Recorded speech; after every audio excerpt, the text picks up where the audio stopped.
What's the plan, Blake? Getting suited up, heading out to the zone. Those reports out there from yesterday look to be wide open. Day before was wide open, so we'll see what happens today, but we're ready for war. Good sized stuff out there, so fingers crossed. Fingers crossed. Well, once we got out to our first set point, we got the K69s loaded and the floats and bungees squared away, and the two divers that were up the bat got up on the back, and I took the helm and we started looking for some signs of life, and it wasn't too long until we found some bird piles out there. Got up ahead of them, and then we ran over that sonar mark, and since the guys were ready on the back, they rolled off and looked down and then found themselves quickly vortexed by some of this smaller grade fish right here, which ended up making for some pretty cool warm-up dives. And Jimmy was wasting no time and actually ended up pulling the trigger on one of these fish. You can see in the video they kind of kick out. That's when Jimmy took the shot.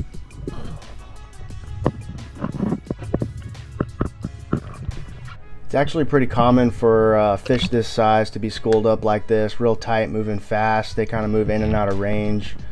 I think it's like a strength in numbers thing right here, but they're just kind of checking out Max, and Max is kind of feeling out what size they are. Just kind of seeing what's in the area.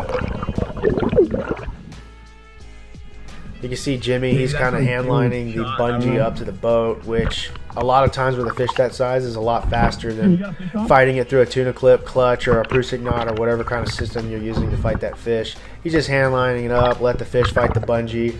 Clark's in the water right there, really taking advantage of the moment, getting some really cool shots of that fish as Jimmy's pulling it up.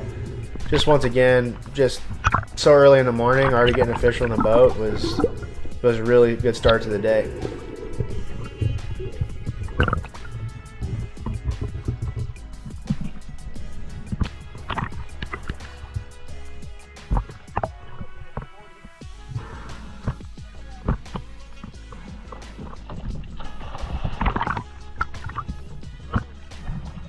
Yeah, Jimmy, nice solid fish, dude. Once you get the fish in the boat, the number one thing you can do is bleed the fish out. We did cut the gills on the fish, but that only gets so much. You can notice in the video that all the blood coming out on the side of the fish right there is from a small cut that we did along the lateral line of the fish. That really gets a lot of the blood out, and it really goes a long ways with making the fish taste a lot better when you go to eat it.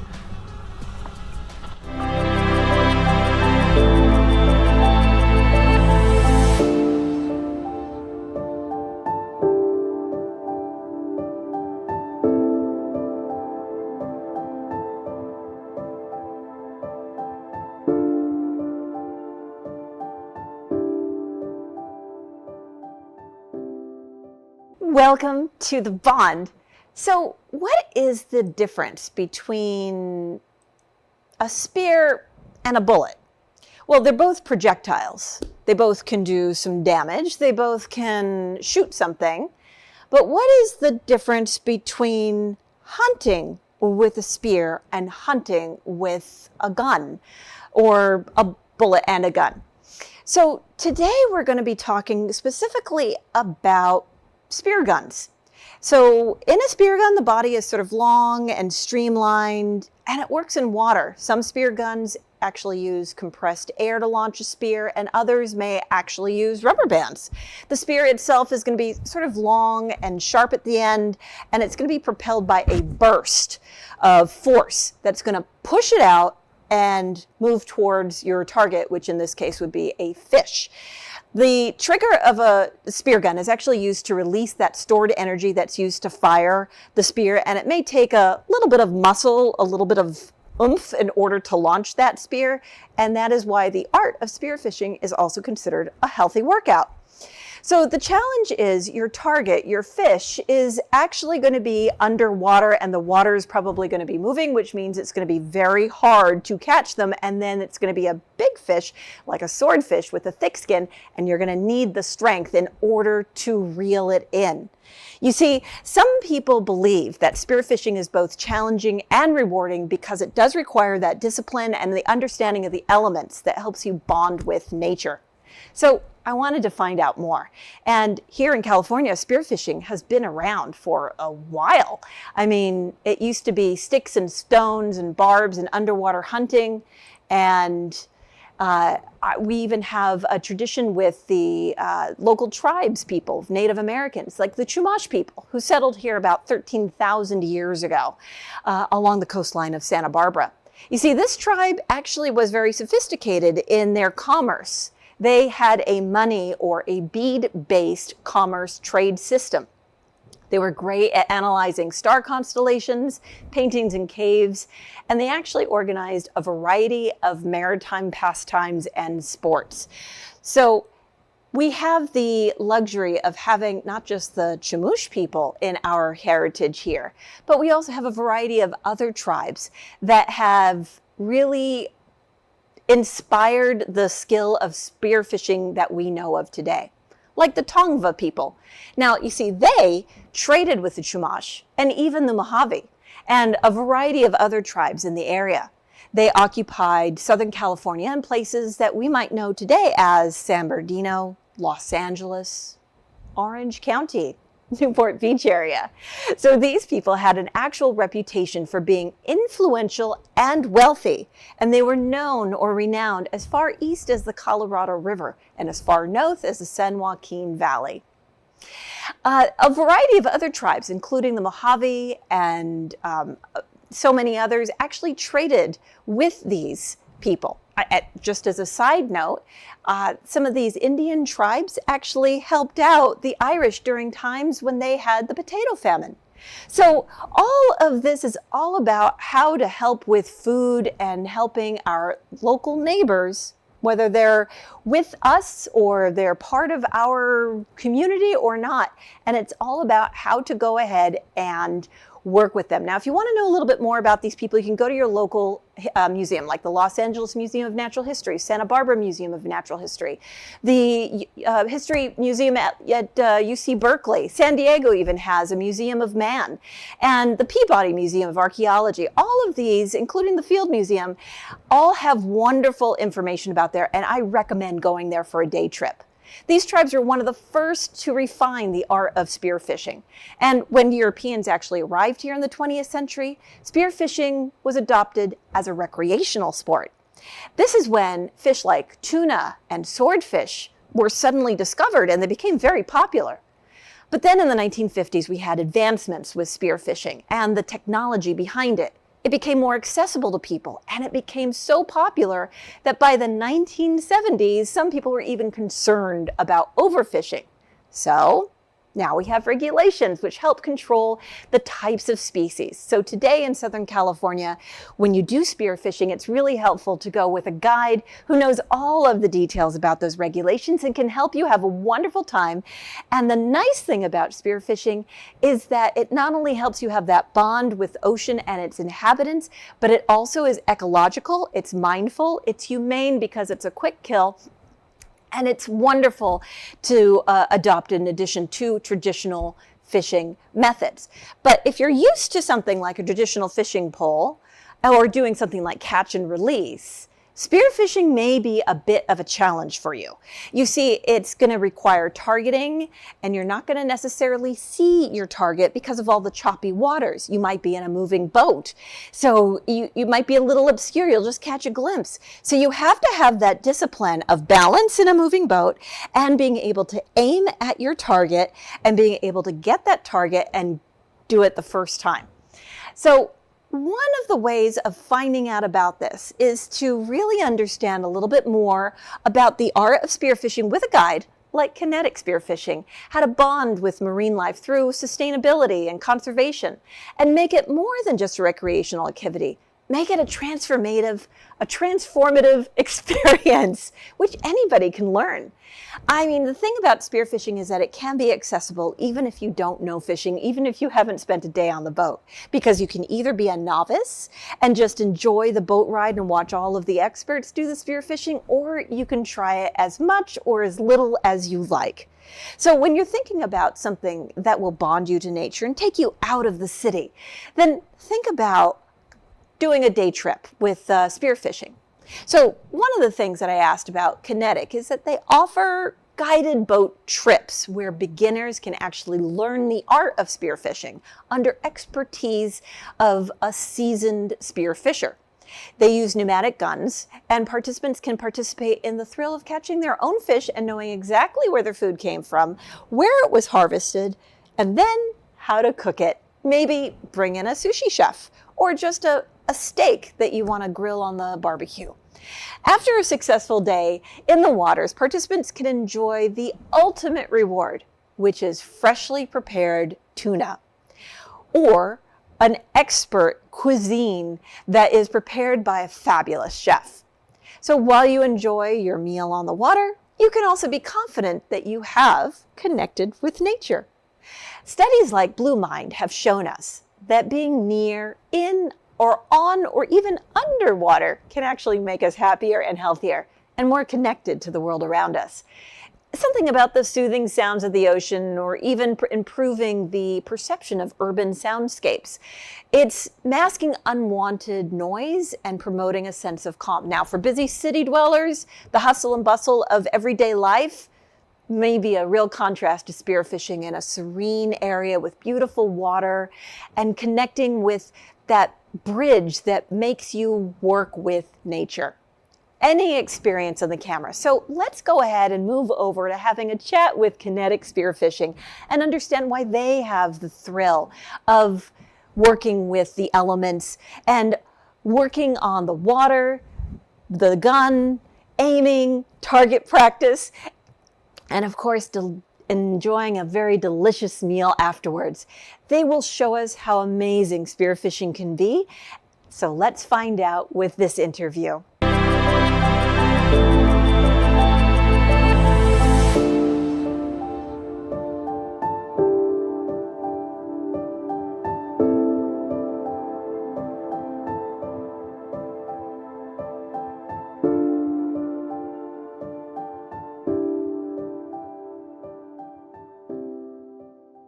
And we're back with another exciting episode of how man can connect to nature. I've got here Trent. Hi, how's it going? Tell me how you actually got involved in spearfishing. So it was kind of random. I was in Hawaii and my dad booked a spearfishing trip. Didn't really know how it was going to go. I got in the water and I tried it and I just got hooked instantly. So how long ago was that before you actually started working here? So that was probably 4 or 5 years before I started working here. Came out here. Spearfishing's a lot different in California than it is in Hawaii. How? The visibility is a lot different. Where I'm from, Northern California, it's really low visibility, so it's a big surprise. Okay. But I was still into it, regardless of the conditions, you know. And then, yeah, I was actually up in the mountains, and I got an Instagram ad on my phone for a bluefin fishing charter. So I took it, and it changed my life when I shot that first fish. That is fantastic that connection to nature actually made you so much more involved. Absolutely. Absolutely. so And much. I love sushi, so that helps too. I love that. Yeah. So now Trent's just told me about how he got hooked on spearfishing.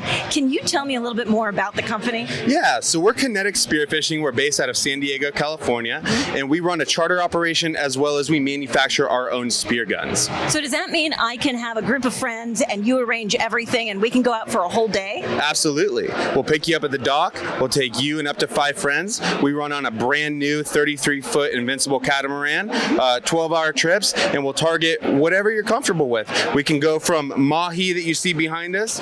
Our bread and butter specialty is the bluefin tuna here in Southern California. We also have yellowfin tuna and yellowtail as well. So it's not uncommon for everyone to come back with a nice variety of fish to be able to feed their families for months. Now, what if I don't have any spearfishing equipment? That's okay. We supply everything. So like I said, we're a spearfishing manufacturer. So every charter that we have comes with a full arsenal of our Kinetic guns. This is one of the Kinetic tuna guns you see behind you right here.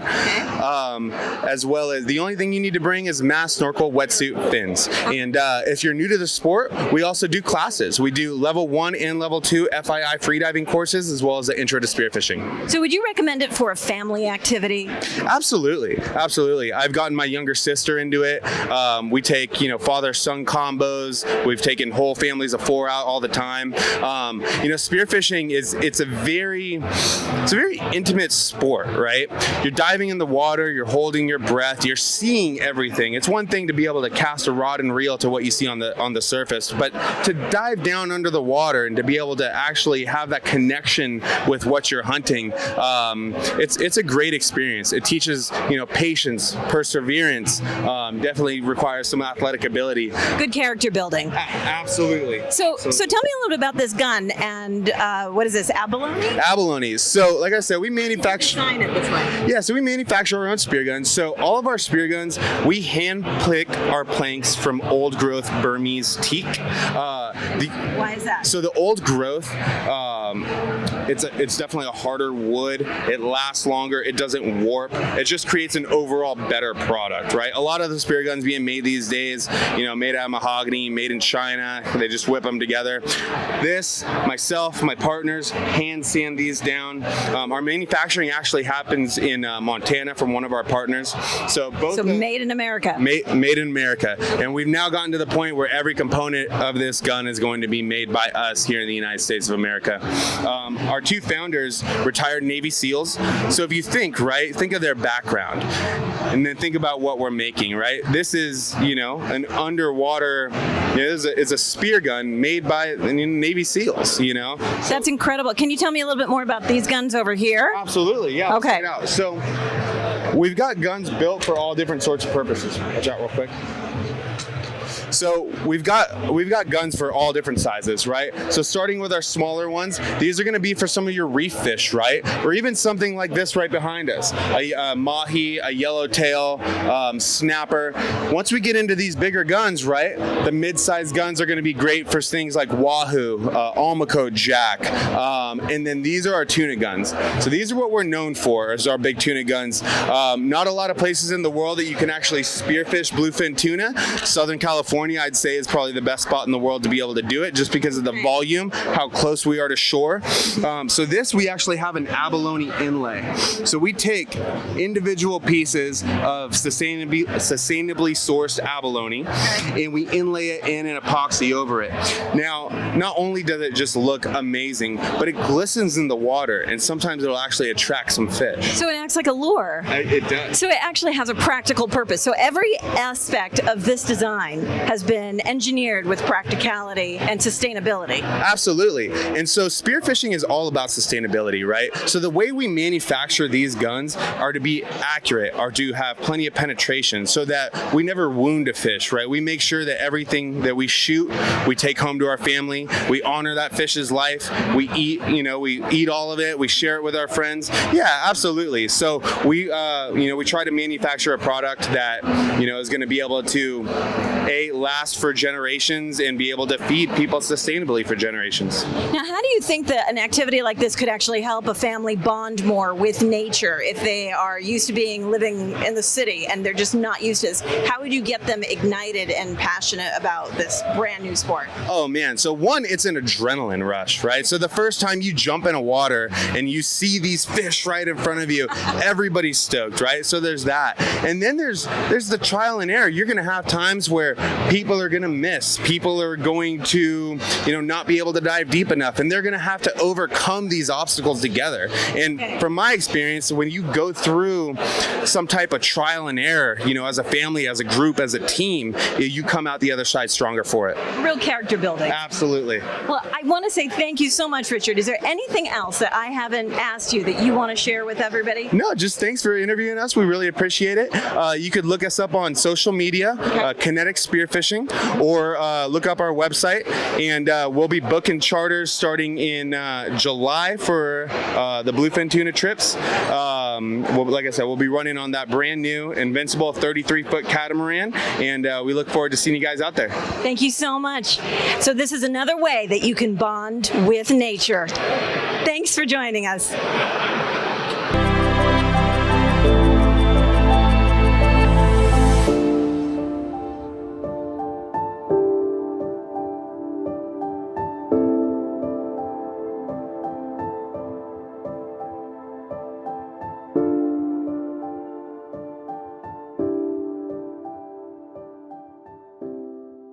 Wasn't that amazing talking to Kinetic Spearfishing? I mean, if you live in Southern California, you want to dive right in with Kinetic. Think if the sport resonates with you, try it out. And if the sport is a tool which helps you connect with nature, all the better. What you want to do is find something that helps you get out into nature and enjoy all the wonders of the thriving life in our deep blue sea. From tranquil oceans. And remember that the word kinetic relates to something that's in motion. It also happens to be the basis for one of the characters in that Gone book series, as it describes anything in motion as it's associated with the energy of perpetual movement. So some may use the word to describe a person who's on the go and full of life. Now, I wonder if that describes you. So is kinetic spearfishing the path that will help you bond with nature and envelop yourself with extraordinary surroundings? Find out and give it a try. Until next time, and until we bond again.